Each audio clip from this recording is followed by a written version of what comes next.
Storytime portal. Copyright notice. The forest knows all. Copyright James Boyed Ochuna. All rights reserved. No part of this publication may be reproduced, stored in a retrieval system, or transmitted in any form or by any means, electronic, mechanical, photocopying, recording, or otherwise, without the prior written permission of the author or publisher, except in the case of brief quotations used in critical articles or reviews. This work is protected under international copyright law. Unauthorized use, distribution, or duplication is a violation of applicable laws and is strongly discouraged.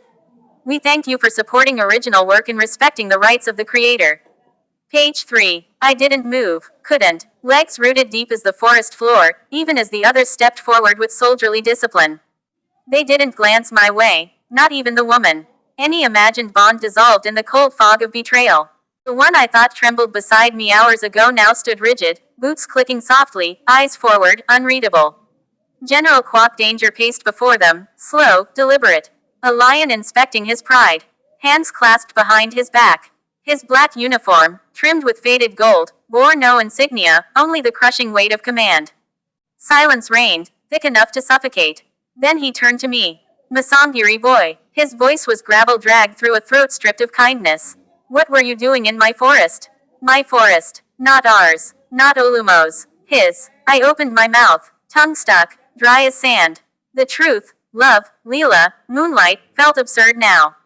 How confess a stumble for a girl who might not know I was coming? A cough. I got lost. A chuckle behind him. A spit. Quock didn't react. He walked closer, each step claiming the earth. Stopped barely an arm's length away. Bent slightly, eyes level with mine. You ate my meat. You carried my tusks. You breathed my air. And now you lie to my face. My throat sealed shut. He turned to his men. Lock him. Two stepped forward, rifles shadows on their backs. No bindings needed. One seized my arm. The other grabbed my shirt, shoved me forward. I stumbled, nearly fell, was yanked upright like grain. We left the fire, the truck, the tusks gleaming like bones of forgotten gods. The others remained statues, awaiting unspoken orders. They marched me down a narrow path, deeper into the dark. Trees thickened, ground softened, distant drums pulsed. Not music, signals. Code. I was being taken into something older than politics. A camp emerged, hidden, silent, built into the forest's belly. Mud walls, tarp roofs, guard posts vine choked. Not just a base, a forest kingdom. They shoved me into a cell, a hut of bark and iron sheets nailed to roots. Inside, a metal bed, no mattress, a bucket, a flickering bulb casting weak light. The door slammed, the lock clicked, silence returned. I sat on the bed's edge, mind racing faster than my heart.